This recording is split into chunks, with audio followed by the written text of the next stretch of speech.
নমস্কার, আমি অ্যাস্ট্রোলজার শুভঙ্কর শাস্ত্রী। আজকে একটা আপনাদের সঙ্গে ভালো বিষয় নিয়ে উপস্থিত হয়েছি। খুব ভালো একটা ভাইটাল বিষয় নিয়ে আপনাদের সঙ্গে উপস্থিত হয়েছি। বিষয়টা হচ্ছে ঈশান কোণ যদি ডিস্টার্ব থাকে তাহলে কি রেজাল্ট হয়ে থাকে, কি কি কারণে ঈশান কোণটা ডিস্টার্ব হয়। বিষয়টা আমি সংক্ষেপে বলবো। ভিডিও শুরু করার পূর্বে একটা কথা বলে দিচ্ছি, যারা যারা এখনো পর্যন্ত আমার ভিডিওটি সাবস্ক্রাইব কিংবা শেয়ার করেননি আপনারা অবশ্যই কিন্তু করে দিবেন, নোটিফিকেশনে বেল আইকনটা প্রেস করে দিবেন। তো কথা না বাড়িয়ে আজকে বিষয়টা নিয়ে আপনাদের সঙ্গে আমি তুলে ধরছি, বিষয়টা হচ্ছে ঈশান কোণ কি কি কারণে খারাপ হয়। দেখুন তো, আপনার ঈশান কোণে টয়লেট কিংবা কিচেন আছে? দেখুন, যদি থেকে থাকে জানবেন আপনার ঈশান কোণটি ড্যামেজ হয়ে গেছে। তো এই জায়গায় অর্থনৈতিক অবস্থা কোনোভাবে ভালো হতে পারে না, কিংবা মাসের শেষে আপনারা যত টাকা কামান না কেন মাসের শেষে জিরোতে এসে পৌঁছাবে যদি আপনাদের ঈশান কোণের মধ্যে যদি টয়লেট কিংবা কিচেন থেকে থাকে। ঈশান কোণের মধ্যে যদি আপনারা স্টোর রুম করেন,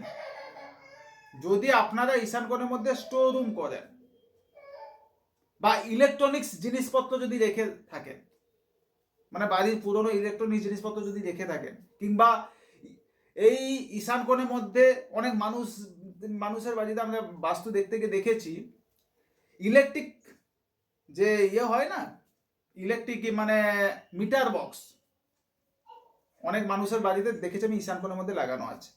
তো 100% আপনার ঈশান কোণটি ড্যামেজ আছে। 3 নম্বর যে বিষয়টা আপনাদের সঙ্গে আমি তুলে ধরবো, ঈশান কোণের মধ্যে যদি সিঁড়ি, ঈশান কোণের সাইডে বা ঈশান কোণের মধ্যে যদি সিঁড়ি থাকে, ছাদে ওঠার জন্য যে সিঁড়িটা হয়, এটা খুবই খারাপ। ঈশান কোণের মধ্যে কোনোভাবে সিঁড়ি রাখা যাবে না। 4 নম্বর যে বিষয়টা আপনাদের সঙ্গে আমি তুলে ধরবো, ঈশান কোণের মধ্যে যদি ঈশান কোণের মধ্যে জলাশয় রাখা যায়, কিন্তু এই যে ড্রেন হয় না, নোংরা যে জলগুলো পাস করে নর্দমা বা কিংবা ড্রেন হয় না, সেইটা কোনোভাবে এখানে ঈশান কোণের মধ্যে করা যাবে না। যদি আপনার ঈশান কোণ ঠিক থাকে আপনার বাড়িতে অর্থনৈতিক অবস্থা খুবই ভালো হবে, কারোর সঙ্গে বিভিন্ন সদস্যদের সঙ্গে আপনাদের বন্ডিং সমস্যা ঠিক থাকবে,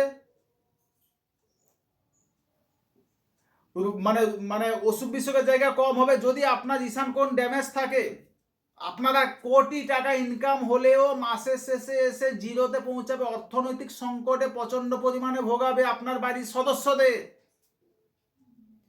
শারীরিক জায়গায় প্রচন্ড পরিমাণে ভোগাবে যদি ঈশান কোণ আপনার ডিস্টার্ব থাকে। তো দেখে নিন আপনার বাড়ির উত্তর পূর্ব কোণটা কি অবস্থায় আছে, ঈশান কোণটি কি অবস্থায় আছে। এই ঈশান কোণের মধ্যে আরেকটা পয়েন্ট আমি বলতে ভুলে গেছিলাম, এই ঈশান কোণের মধ্যে একমাত্র ঠাকুর ঘর করা যেতে পারে, তাছাড়া ঈশান কোণের মধ্যে শোবার ঘর কিংবা খাবার ঘর কোনোভাবে এখানে করা সম্ভব নয়। তো একজন অ্যাস্ট্রোলজার আপনাকে বলে দিতে পারে আপনার ঈশান কোণটি কি অবস্থায় আছে। সবসময় চেষ্টা করবেন ঈশান কোণটিকে পরিষ্কার রাখার জন্য। বাস্তু যদি ঠিক থাকে, মাটি যদি ঠিক থাকে, মানুষ ঠিক থাকবে। সবসময় চেষ্টা করবেন ঈশান কোণটিকে ঠিকঠাক করার জন্য। একমাত্র দেবতার স্থান সেখানে হয়ে থাকে, ঈশান কোণটি পরিষ্কার রাখুন,